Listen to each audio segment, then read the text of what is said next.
رئيسul wasaare xasan cali kheyre iyo wasiir dowlaha xafiiskiisa Cabdullaahi Xamuud waxa ka dhaxeeya xiriir fog oo ku saleysan xaraashka kheyraadka shidaalka bariga iyo badda Soomaaliya hoos cigaaga haddaba haddaad isleedahay waa eedayn iyo dacayad aan sal lahayn bal wax yar dib noola eeg dhacdooyinkan isxixiga 9 bisha September waxay golaha wasiirada ansixiyeen sharciga batroolka September 19keedii waxa kulan ku yeeshay New York رئيسul wasaare Kheyre iyo wasiirka arrimaha dibadda Russia Sergey Lavrov waxa kulankaasi fududeeyay oo goobjoog ka ahaa maalqabeenka Alexander Djibouti waa bilyaneer u dhashay dalka Russia 51% waxa saamiga Some Oil and Gas iska leh shirkad la yiraahdo Winter Sky Investments Limited waxaana shirkadan madax ka ah Alexander isla maalinka 19 September Cabdullaahi Xamuud wasiir dowlaha xafiiska ra'iisul wasaaraha ayaa warqad u qoray Hillary Ben oo madax ka ah International Research Networks waa shirkadda qabanqaabinaysa shirka looga hadlayo shidaalka Soomaaliya oo ka dhacaya Nairobi Kenya sanadka 2018 haddaba maxaa isku maalin ka dhigay kulanka Kheyre ee New York iyo dirista warqadda Xamuud 13 October waxa loo gudbiyay baarlamaanka Soomaaliya sharciga batroolka si loo ansixiyo waxaad ogaataa xilliga dalka waxa uu ku jiray xaalad adag doodo iyo hindisooyin kala duwan oo ka muhiimsanaa xukuumadda muhiimad maysan saarin markaa kadib waxa IRN oo qabanqaabinaysa shirka lagu boobayo kheyraadka dalka ay baahisay taariikhda shirka March 2018 ka dhacay Kenya waxa ku jira dadka ka hadlaya Xasan Cali Kheyre November 6 wasiirka batroolka iyo macdanta ayaa beeniyay ka warqabka iyo jiritaanka shirkan isagoo aan soo hadal qaadin xaqiiq ahaanshaha warqadda Cabdullaahi Xamuud u diray Hillary Ben waxaan عدينا موقف الدولة الصومالية أو أي وكيل تهاي وزارة البترول كإيا خيرات كمعدنها إن شركة أي الدولة الصومالية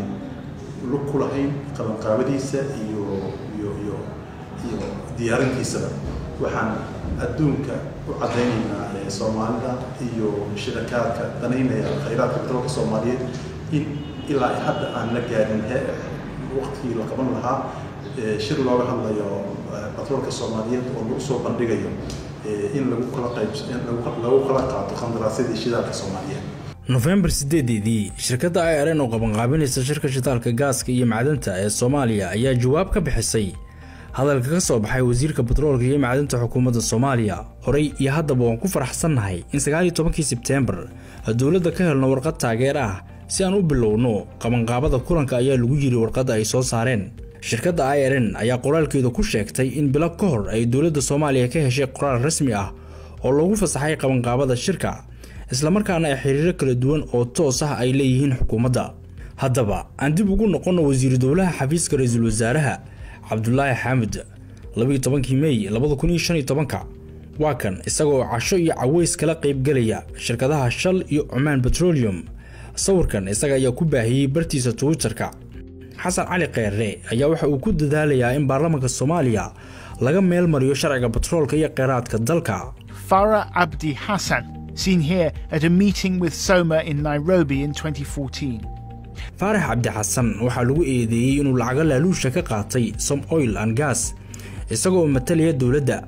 sawirkan waa 2014 waxa kula jira Xasan Cali Kheyre Farah hadda waa xildhibaan kala shaqeynaya xukuumadda ansixinta sharciga batroolka IRN ayaa waxay ku qortay website-keeda 5 waxyaalood oo ay ku sheegtay inay muhiim u tahay shirkadaha iyo hay'adaha shirka ka qayb galaya waxa ka mid ah qodobada wax badan ka ogow isbedelada xagga sharciga ah ee saameynta saliidda iyo batroolka Soomaaliya ee ay dawladdu sameyn doonto haddaba xildhibaanada Soomaaliyeed waxa la gudboon inay dib ugu noqdaan taariikhda iyo heshiisyada la rabo in lagu boobo kheyraadka dalka Agost 2013 dawladii xilliga jirtay waxa ay heshiis uu garwadeen ka ahaa Xasan Cali Kheyre la gashay shirkadda Some Oil and Gas oo xilliga maarayaha Afrika ahaa Some Oil and Gas waxay xaq u yeelanaysaa inay sahmiso kana faa'iideysato 12 qaybood oo badda gudaheeda ah oo saliid iyo gaas laga baarayo kaasoo cadadkiisu gaarayo 60,000 oo kiiloomitir oo isku wareega dhammaan shirkadaha raba inay boobaan kheyraadka dalka waxa lagu eedeeyay musuqmaasuq qaarkoodna waxa ku socda baaritaano عالمي من 12 بينه هو وest Africa ka dhisay oo wada gaas iyo macdan ah oo kulli susban laga dhigo maanta mid ka shaqeynaya jirin kulli waa baarkirta markii la ogaaday heshiisyo faraar uu la galay wadamada liituu la galaa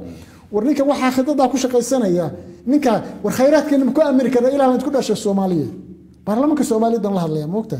warinka Farood ka sameeyay ninka Interpolku uu qabtay ninka Mareykanku 99 ilaa 2013 inta ma taqaana dacwada ku socotay shirkadaha Mareykanka waa weyn ay dacwada ku socdeen ninka Soomaaliga soo dhisay ninka u dhisay ninka u dhisay fundraising-ka ilaa 2005 kii recordkiisa aynu hayno oo ninka u shaqeynay dilaalka u shaqeynay war qarankeena ma ku aamin karnaa weey وسؤال تاجر